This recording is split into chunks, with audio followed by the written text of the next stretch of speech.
취임 100일 기자회견. 자, 이거는 이제 방패는 좀 기다리고 계시고. 네. 창. 정태옥. 제부터요? 예. 아이고, 부담스럽게. 할 말씀 다 하시면서. 예. 어떻게 보셨어요? 어제 그 장면을 보면서 예. 정말 우리나라 대통령의 정치 문화를 한 단계 업그레이드 시켰다 저는 그런 생각을 합니다.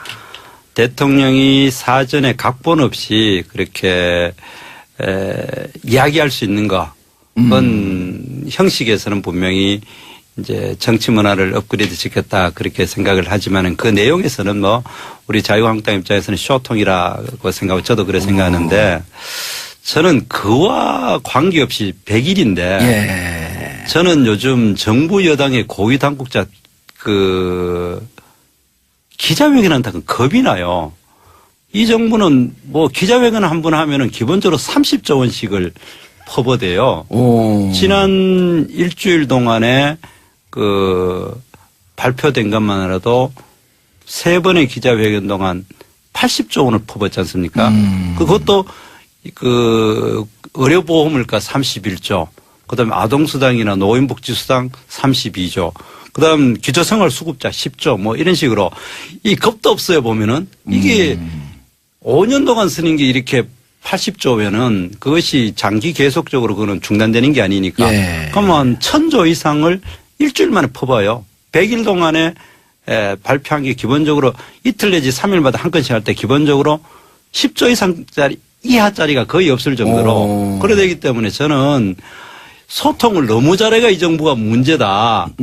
그래가지고 이 정부가 5년까지는 뭐 계속 이렇게 퍼부어대도 되겠지만 5년 후에까지 계속 이렇게 퍼부을 수 있을지 정말 걱정되는 이제 소통 제발 좀 그만하시고 소통 이제 그만하면 충분히 됐으니까 이제는 소통하지 마시고 조용히 책상에 앉아가지고 정말 국민들을 먹여 살릴 수 있는 그 많은 돈을 어떻게 마련할 건지 그걸 또 부자들한테 세금 거다 갈 생각하지 말고 경제 성장을 통해 가지고 어떻게 그걸 마련할 수 있을지를 진정으로 고민하는 이제 제발 소통 이제 그만하면 충분히 됐으니까 이제 그 약속한 거 100일 동안 약속한 거를 제대로 지킬 수 있는 돈을 어떻게 마련할 것인지를 그걸 진정으로 고민해 주기를 진심으로 기대하는 마음에서 어제 그 장면을 보고 있었습니다. 그러니까 당론과는 좀 반대되는 얘기를 하시네. 쇼통으로 시작해서 소통으로 끝나시는 걸 보니까. 소통은 했다. 근데 그만해라 이제. 많이 묻었다. 예.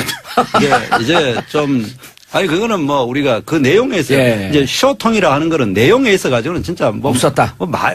사실 내가 더 이상 이야기하는 거는 그렇고 그거는 충분히 우리가 자유한국당의 공식 입장이 쇼통이었고 내용에 있어 가지고는 그러나 그 형식 자체에 대해서는 저는 정치 문화를 한 단계 업그레이드 시킨 거 그 자체는 우리가 부인할 수 없다. 저는 그렇게 생각합니다. 점잖게 얘기하시는데 눈에서 레이저를 계속 보고 계세요. 자, 스카. 어떻게 봐, 스카이? 뭐, 좋은 거죠, 뭐. 아니, 근데, 이제, 우리 정 선배님, 개인적으로 대학 선배님이세요. 그래요? 예. K대. 대학 선배님이신데, 정 선배님 말씀하시는 게 맞을 거예요. 그러니까 이제 그런 어떤 재원대책 문제인데, 실은 근데 이 자리에 앉아있는 국회의원 셋이 또 저희들 책임이기도 해요. 대통령께서 그렇게 얘기를 하시고, 정부에서도 가령 건강보험 보장성을 뭐 3,800개를 더 추가로 확대하고 뭐 이것저것 다 확대하고 기초연금 뭐 이렇게 늘리겠다 또 아동연금 주겠다고 하더라도 어차피 지금 연말에 예산에 들어올 거 아니겠습니까? 그러면 국회에서 오케이 해줘야 돼요. 그럼요. 근데 저희들이 판단해서 이게 장기적인 재원 대책상 또 세금 걷는 어떤 플로우 차트로 봐서 이거 불가능하다 싶으면 대통령께서 그렇게 얘기를 하셨다고 하더라도 우리 국회가 대통령 심의를 하는 과정에서 당신 생각은 틀린 것 같습니다. 당신의 재정 추계 예측은 틀린 것 같습니다. 우리는 못 하겠습니다. 그게 사실 지난번에 그 일자리 추경이라고 지금 11조 내놨을 때 그렇죠. 이게 무슨 일자리냐. 그리고 이게 도대체 그 일자리를 그런 식으로 늘려가지고 국가 재정에 장기적으로 무슨 도움이 된단 말이냐. 아이들 또 창업정신이라든지 이런 데 무슨 도움이 된단 말이냐. 국회에서 많이 잘랐지 않습니까? 그렇죠. 예비비에서 갖다 쓰라.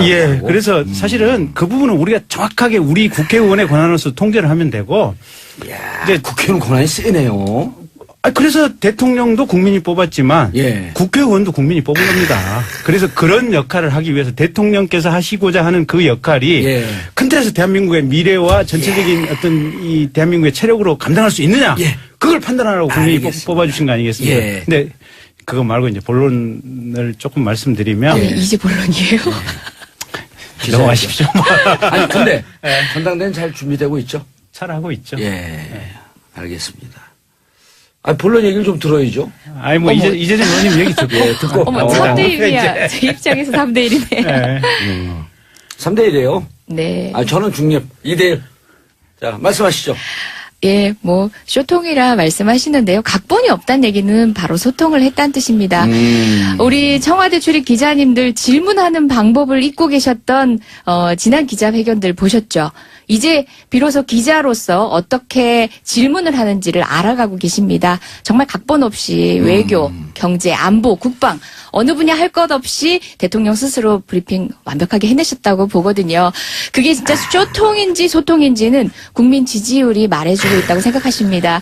기자회견을 통해서 할 때마다 돈을 쓴다고 얘기를 했는데 소통을 하지 않고 개인 주머니에 들어가거나 소통을 하지 않고 자원외교에 펑펑 쓰던 그 시절을 생각하신다면은 국민이 꼭 필요한 영역에 제대로 돈이 쓰이게 할 수 있는 대통령 그리고 또 자원 마련 재원 마련 얘기하셨는데 외신도 평가하더라고요. 그 부자 증세 고액 소득자 증세에 대해서는 굉장히 긍정적 평가를 하고 있습니다. 그게 세계적 추세이기도 하고요. 그런 관점에서 현재 지지율 국민이 80% 가까이가 10명 중에 8명이 국정 운영 방향을 지지하고 있다는 것은 대통령의 모든 정책에 아우르는 지지입니다. 그 점에 있어서는 야당이 조금 대통령에 호응한다가 아니라 국민의 지지에 호응한다는 측면에서 정책적인 면에서 함께 지지를 해주시면 어떨까 하는 생각도 해봅니다. 왜 꿀먹은 먹으려 들이세요? 다 동의하시는 거예요? 아니, 꿀이 맛있으니까. 다 동의하시는 거예요? 이제. 아니, 그런 건 아니고. 어떻게 한 숟가락 더 이게, 드릴까요? 그러니까 지금 우리가 이제 조금 이제 방송, 배가 산으로 갈까 봐서 그러는데. 산으로 사실은, 가세요. 제가 막 끌어내릴 테니까. 박근혜, 이명박 정부 때 국가 부채만 해서 우리가 이제 국가 부채, 그 다음에 공공부채, 가계부채 이제 이렇게 있지 않습니까? 박근혜 이명박 정부 때만 해서 국가부채가 200조 가량이 증가를 했어요. 맞아요. 그래서 지금 국가부채가 대략 한 400조 가까이 될 거예요. 근데 지금 문재인 정권에서 이게 지금 쏟아내고 있는 게 대략 한 170, 80조 재원 정도 얘기가 나오고 있거든요. 보면. 그러면 부자 증세를 해서 감당할 수 있는 게 한 30조 된다는 거예요. 이게 보면. 그러면 문재인 정부에서도 실은 보면 국가라고 하는 것이 영속적이고 우리 후손들에게 다 물려줄 수 있는 국가가 돼야 될 거 아니에요. 근데 이 5년 동안에 한탕에 그냥 다 분탕 지르고 가버리겠다. 물론 이제 그런 의사는 아닐 거예요. 그러니까 이게 뭐냐면 저소득층이라든지 복지가 필요한 세대라든지 영역에 대해서 복지를 늘리는 것은 좋은데 우리가 최적에 감당할 수 있는 부분은 언젠가 어디까지인가 부자 증세를 한다고 하더라도 어디까지 과연 되는 것인가 그런 부분이 좀 냉철하게 가야 되는데 너무 빨리 가고 있고 너무 과속으로 질주하고 있고 사실은 감당 불가능한 범위를 넘어가는 것이 아닌가 하는 우려들이 좀 있어요. 알겠습니다. 기자회견은 수준 증세 문제까지 갔어요 이게. 또 미소를 먹으면서 레이저 한번 쏘셔야죠. 아까 우리 이재정 의원님이 지지율 이야기했는데요. 두 분은 또 고향도 같아요. 대구. 되면 대구 안 되면 되고. 그러더는데 저는 이 높은 지지율이 정말 문제다 그 생각을 합니다. 이제 국민들을 향해서 레이저 쏘는 거예요? 지금 이제 역대 우리가 통계를 이래 보면은 초기 정부 때 정권 초기에 너무 지지율이 높았던 거는 마지막에 가서는 너무 나쁜 걸로 결론이 났고 오히려 지지율이 중간쯤 되는 것이 잘 가서 예를 들어서 구체적으로 이야기하면 비교적 당을 떠나 가지고 잘 했는 데가 누구죠? 김대중 대통령 때가 취임 100일 때 한 60% 정도 돼가지고 퇴직할 때도 한 40% 정도 됐어요. 물론 아드님들이 다 구속되고 하는 문제는 있었지만은 그런데 와이스 대통령 같은 경우에는 집권 초에 91%까지 갔었거든요. 이거보다 예. 더 높았습니다. 100일 차에 83%. 예, 그래 되고 91%까지도 간 예. 적이 있었는데 나갈 때는 그냥 제기도 부끄러울 만큼 이래 됐었습니다. 그리고 정권 초에 이렇게 높은 지지율을 받은 정권들이 마지막에 정권 문제가 국가 자체를 거의 거들낸 것이 너무 많습니다. 구체적으로 예를 들어 보면은 우고 차베스가 베네수엘라 같은 경우 이 지지율 거둬 99%까지 지지율 받았어요. 그리고 또 그 아르헨티나 페론 정권 너무 잘했는가 에바 페론부터 시작해가지고 얼마나 대단했습니까? 그리고 브라질 룰라. 예. 그리고 또 그 파판드레우 그 그리스 총리 나라 다 거들냈지 않습니까? 지금 현재가 물론 이분 지금 그 아까 제가 이야기했듯이 칭찬드렸는 소통, 예. 형식적인 소통은 좋습니다만 한 단계 업그레이드 시켰다.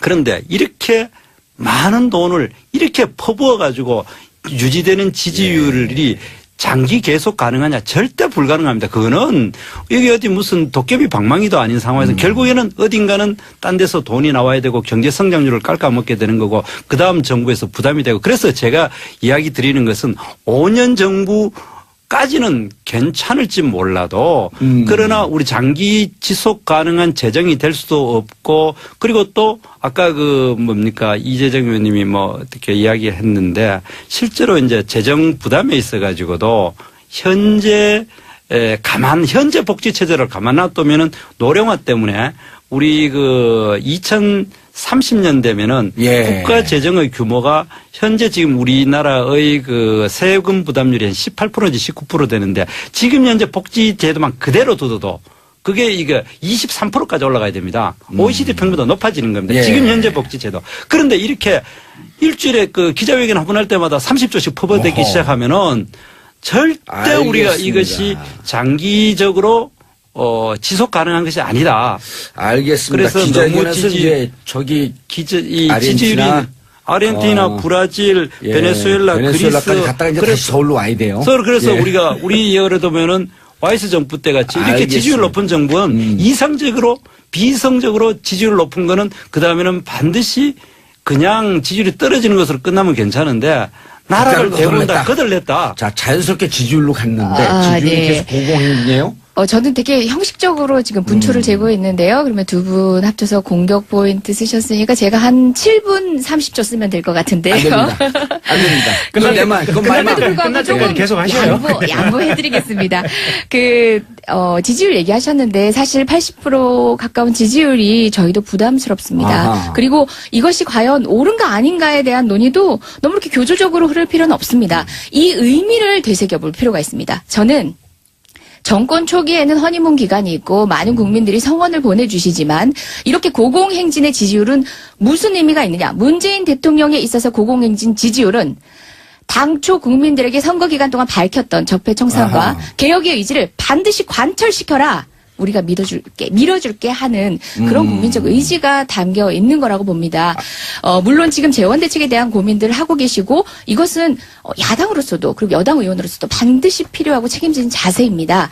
그런데 제가 저희 야당 의원님들한테 조금 서운한 점은 또는 국민들이 염려하는 점은 뭐냐면 재원을 위한 지혜를 모으는 방식이 아니라 당초 이 정책에 대한 근원적인 문제 제기를 본도를 이제 전말시키는 거죠. 본말을 전도시켰다. 전도시키는 거죠. 알겠습니다. 그래서 사실상 그 정책이 우리 시대에 필요한 정책임에도 불구하고 재원 문제로 모든 것을 덮어버리는 경향이 있으십니다. 예. 공무원 증언만 하더라도 마찬가지입니다. 공무원 증언이 필요하다라고 누구보다 열띠게 외치셨던 분이 바로 새누리당이고 국민의당이었습니다. 그런데 지금 프레임 뭐냐면은 재원에 대한 말씀을 하시는 게 아니라 공무원 철밥통이라는 그런 말도 안 되는 프레임으로 지금 공무원들을 국민을 예. 위해서 봉사하고도 과로에 스스로도 못 다스리는 공무원의 책임으로 몰고 계십니다. 알겠습니다. 그런 방식의 정책 토론은 좀 지양했어야 알겠습니다. 한다는 생각입니다. 그러니까. 그렇죠. 그리고 예비비에서 갖다 쓰라. 예. 그래서 사실은 그 부분은 우리가 정확하게 우리 국회의원의 권한으로서 통제를 하면 되고.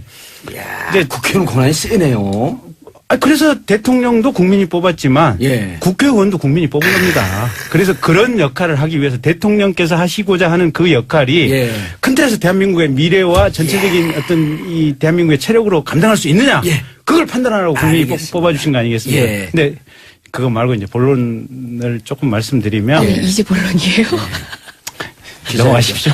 아니, 근데 전당대회는 잘 준비되고 있죠? 잘 하고 있죠. 예. 알겠습니다. 아, 본론 얘기를 좀 들어야죠. 아니, 뭐, 이재정 의원님 얘기 듣고. 예, 듣고. 어머, 3대1이야. 제 입장에서 3대1이네. 네. 3대1이에요? 네. 아, 저는 중립. 2대1. 자, 말씀하시죠. 예, 뭐 쇼통이라 말씀하시는데요. 각본이 없다는 얘기는 바로 소통을 했다는 뜻입니다. 우리 청와대 출입 기자님들 질문하는 방법을 잊고 계셨던 지난 기자회견들 보셨죠? 이제 비로소 기자로서 어떻게 질문을 하는지를 알아가고 계십니다. 정말 각본 없이 외교, 경제, 안보, 국방 어느 분야 할 것 없이 대통령 스스로 브리핑 완벽하게 해내셨다고 보거든요. 그게 진짜 쇼통인지 소통인지는 국민 지지율이 말해주고 있다고 생각하십니다. 기자회견을 통해서 할 때마다 돈을 쓴다고 얘기를 했는데 소통을 하지 않고 개인 주머니에 들어가거나 소통을 하지 않고 자원외교에 펑펑 쓰던 그 시절을 생각하신다면은 국민이 꼭 필요한 영역에 제대로 돈이 쓰이게 할 수 있는 대통령 그리고 또 뭐 자원 마련 재원 마련 얘기하셨는데 외신도 평가하더라고요. 그 부자 증세 고액 소득자 증세에 대해서는 굉장히 긍정적 평가를 하고 있습니다. 그게 세계적 추세이기도 하고요. 그런 관점에서 현재 지지율 국민이 80% 가까이가 10명 중에 8명이 국정 운영 방향을 지지하고 있다는 것은 대통령의 모든 정책에 아우르는 지지입니다. 그 점에 있어서는 야당이 조금 대통령에 호응한다가 아니라 국민의 지지에 호응한다는 측면에서 정책적인 면에서 함께 지지를 해주시면 어떨까 하는 생각도 해봅니다. 왜 꿀 먹으려 드리세요? 다 동의하시는 거예요? 아니, 꿀이 맛있으니까. 다 동의하시는 거예요? 아, 이제. 아니, 그런 건 아니고. 어떻게 한 숟가락 더 이게, 드릴까요?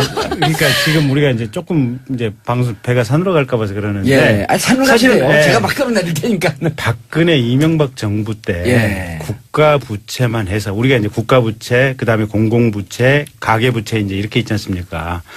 박근혜 이명박 정부 때만 해서 국가부채가 200조 가량이 증가를 했어요. 맞아요. 그래서 지금 국가부채가 대략 한 400조 가까이 될 거예요.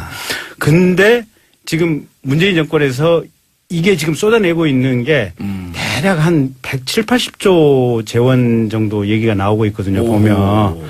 그러면 부자 증세를 해서 감당할 수 있는 게 한 30조 된다는 거예요. 이게 보면. 그러면 문재인 정부에서도 실은 보면 국가라고 하는 것이 영속적이고 우리 후손들에게 다 물려줄 수 있는 국가가 돼야 될 거 아니에요. 예. 근데 이 5년 동안에 한탕에 그냥 다 분탕 지르고 가버리겠다. 물론 이제 그런 의사는 아닐 거예요. 그러니까 이게 뭐냐면 저소득층이라든지 복지가 필요한 세대라든지 영역에 대해서 복지를 늘리는 것은 좋은데 우리가 최적의 감당할 수 있는 부분은 언젠가 어디까지인가 부자 증세를 한다고 하더라도 어디까지 과연 되는 것인가 그런 부분이 좀 냉철하게 가야 되는데 너무 빨리 가고 있고 너무 과속으로 질주하고 있고 사실은 감당 불가능한 범위를 넘어가는 것이 아닌가 하는 우려들이 좀 있어요. 알겠습니다. 기자회견은 수준 증세 문제까지 갔어요, 이게. 아유, 또 미소를 먹으면서 레이저 한번 쏘셔야죠. 그 아까 우리 이재정 의원님이 지지율 이야기했는데요. 예, 두 분은 또 고향도 같아요. 대구. 예, 되면 되고 안 되면 되고. 그러더는데 저는 이 높은 지지율이 정말 문제다 그 생각을 합니다. 이제 국민들을 향해서 레이저 쏘는 거예요? 예, 지금 이제 역대 우리가 통계를 이래 보면은 초기 정부 때 정권 초기에 너무 지지율이 높았던 거는 마지막에 가서는 너무 나쁜 걸로 결론이 났고 오히려 지지율이 중간쯤 되는 것이 잘 가서 예를 들어서 구체적으로 이야기하면 비교적 당을 떠나가 취임 100일 기자회견. 자, 이거는 이제 방패는 좀 기다리고 계시고. 네. 창. 정태옥. 저부터요? 예. 부담스럽게. 할 말씀 다 하시면서. 예. 어떻게 보셨어요? 어제 그 장면을 보면서 정말 우리나라 대통령의 정치문화를 한 단계 업그레이드 시켰다 저는 그런 생각을 합니다. 대통령이 사전에 각본 없이 그렇게 이야기할 수 있는 건 형식에서는 분명히 이제 정치 문화를 업그레이드 시켰다 그렇게 생각을 하지만은 그 내용에서는 뭐 우리 자유한국당 입장에서는 쇼통이라고 생각하고 저도 그래 생각하는데 저는 그와 관계없이 100일인데 예. 저는 요즘 정부 여당의 고위 당국자 기자회견한다는 겁이 나요. 이 정부는 뭐 기자회견 한 번 하면은 기본적으로 30조 원씩을 퍼부어대요. 지난 일주일 동안에 발표된 것만으로도 3번의 기자회견 동안 80조 원을 퍼붓지 않습니까? 그것도 의료보험물가 31조, 그다음에 아동수당이나 노인복지수당 32조, 그다음 기초생활수급자 10조 뭐 이런 식으로 이 겁도 없어요 보면은 이게 5년 동안 쓰는 게 이렇게 80조면은 그것이 장기 계속적으로 그거는 중단되는 게 아니니까. 예. 그러면 1000조 이상을 일주일 만에 퍼봐요. 100일 동안에 발표한 게 기본적으로 이틀 내지 3일마다 한 건씩 할 때 기본적으로 10조 이상짜리 이하짜리가 거의 없을 정도로 그래 되기 때문에 저는 소통을 너무 잘해가 이 정부가 문제다. 돼가지고 이 정부가 5년까지는 뭐 계속 이렇게 퍼부어대도 되겠지만 5년 후에까지 계속 이렇게 퍼부을 수 있을지 예. 정말 걱정되는 이제 소통 제발 좀 그만하시고 소통 이제 그만하면 충분히 됐으니까 이제는 소통하지 마시고 조용히 책상에 앉아가지고 정말 국민들을 먹여 살릴 수 있는 그 많은 돈을 어떻게 마련할 건지 그걸 또 부자들한테 세금 걷어가 할 생각하지 말고 경제 성장을 통해 가지고 어떻게 그걸 마련할 수 있을지를 진정으로 고민하는 이제 제발 소통 이제 그만하면 충분히 됐으니까 이제 그 약속한 거 100일 동안 약속한 거를 제대로 지킬 수 있는 돈을 어떻게 마련할 것인지를 그걸 진심으로 고민해 주기를 진심으로 기대하는 마음에서 어제 그 장면을 보고 있었습니다. 그러니까 당론과는 좀 반대되는 얘기를 하시네. 쇼통으로 시작해서 소통으로 끝나시는 걸 보니까. 소통은 했다. 근데 그만해라 이제. 많이 묻었다. 예. 이제 좀 그거는 뭐 우리가 그 내용에서 이제 쇼통이라 하는 거는 내용에 있어 가지고는 진짜 없었다. 사실 내가 더 이상 이야기하는 거는 그렇고 그거는 충분히 우리가 자유한국당의 공식 입장이 쇼통이었고 내용에 있어 가지고는 그러나 그 형식 자체에 대해서는 저는 정치 문화를 한 단계 업그레이드 시킨 거 그 자체는 우리가 부인할 수는 없다. 저는 그렇게 생각합니다. 점잖게 얘기하시는데 눈에서는 레이저를 계속 보고 계세요. 자, 스카 어떻게 봤을까? 뭐 좋은 거죠 뭐. 아니 근데 이제 우리 정 선배님 개인적으로 대학 선배님이세요. 그래요? 예. K대. 대학 선배님이신데 정 선배님 말씀하시는 게 맞을 거예요. 그러니까 이제 그런 어떤 재원대책 문제인데 실은 근데 이 자리에 앉아 있는 국회의원 셋이 또 저희들 책임이기도 해요. 대통령께서 그렇게 얘기를 하시고 정부에서도 가령 건강보험 보장성을 뭐 3,800개를 더 추가로 확대하고 뭐 이것저것 다 확대하고 기초연금 뭐 이렇게 늘리겠다 또 아동연금 주겠다고 하더라도 어차피 지금 연말에 예산에 들어올 거 아니겠습니까? 그러면 국회에서 오케이 해줘야 돼요. 그럼요. 근데 저희들이 판단해서 이게 장기적인 재원 대책상 또 세금 걷는 어떤 플로우 차트로 봐서 이거 불가능하다 싶으면 대통령께서 그렇게 얘기를 하셨다고 하더라도 우리 국회가 대통령 심의를 하는 과정에서 당신 생각은 틀린 것 같습니다. 당신의 재정 추계 예측은 틀린 것 같습니다. 우리는 못하겠습니다. 그게 사실 지난번에 그 일자리 추경이라고 지금 11조 내놨을 때 이게 무슨 일자리냐. 그리고 이게 도대체 그 일자리를 그런 식으로 늘려가지고 국가 재정에 장기적으로 무슨 도움이 된단 말이냐. 아이들 또 창업정신이라든지 이런 데 무슨 도움이 된단 말이냐. 국회에서 많이 잘랐지 않습니까? 가지고 잘했는 데가 누구죠? 김대중 대통령 때가 취임 100일 때 한 60% 정도 돼가지고 퇴직할 때도 한 40% 정도 됐어요. 물론 뭐 아드님들이 다 구속되고 하는 문제는 있었지만은 그런데 와이스 대통령 같은 경우에는 집권 초에 91%까지 갔었거든. 이거보다 더 높았습니다. 100일 차에 83%. 그래 되고 91%까지도 간 적이 있었는데 나갈 때는 그냥 제기도 부끄러울 만큼 이래 됐었습니다. 그리고 정권 초에 이렇게 높은 지지율을 받은 정권들이 마지막에 정권 문제가 국가 자체를 거의 거들낸 것이 너무 많습니다. 구체적으로 예를 들어 보면은 우고 차베스가 베네수엘라 같은 경우 이 지지율 거둬 90%까지 지지를 받았어요. 그리고 또 그 아르헨티나 페론 정권 너무 잘했는가 에바 페론부터 시작해가지고 얼마나 대단했습니까? 그리고 브라질 룰라. 예. 그리고 또 그 파판드레우 그 그리스 총리 나라 다 그들 냈지 않습니까? 지금 현재가 물론 이분 지금 그 아까 제가 이야기했듯이 칭찬드렸는 소통, 예. 형식적인 소통은 좋습니다만 한 단계 업그레이드 시켰다. 그런데 이렇게 많은 돈을 이렇게 퍼부어 가지고 유지되는 지지율이 장기 계속 가능하냐? 절대 불가능합니다. 그거는 여기 어디 무슨 도깨비 방망이도 아닌 상황에서 결국에는 어딘가는 딴 데서 돈이 나와야 되고 경제 성장률을 깎아먹게 되는 거고 그다음 정부에서 부담이 되고 그래서 제가 이야기 드리는 것은 5년 정부까지는 괜찮을지 몰라도 그러나 우리 장기 지속 가능한 재정이 될 수도 없고 그리고 또 아까 그 뭡니까 이재정 의원님이 뭐 어떻게 이야기했는데 실제로 이제 재정 부담에 있어 가지고도 현재 복지 체제를 가만 놔두면은 노령화 때문에 우리 그 2030년 되면은 예. 국가 재정의 규모가 현재 지금 우리나라의 그 세금 부담률이 한 18%인지 19% 되는데 지금 현재 복지 제도만 그대로 둬도 그게 이게 23%까지 올라가야 됩니다. OECD 평균보다 높아지는 겁니다. 예. 지금 현재 복지 제도. 그런데 이렇게 일주일에 그 기자회견 한 번 할 때마다 30조씩 퍼부어대기 시작하면은 절대 우리가 알겠습니다. 이것이 장기적으로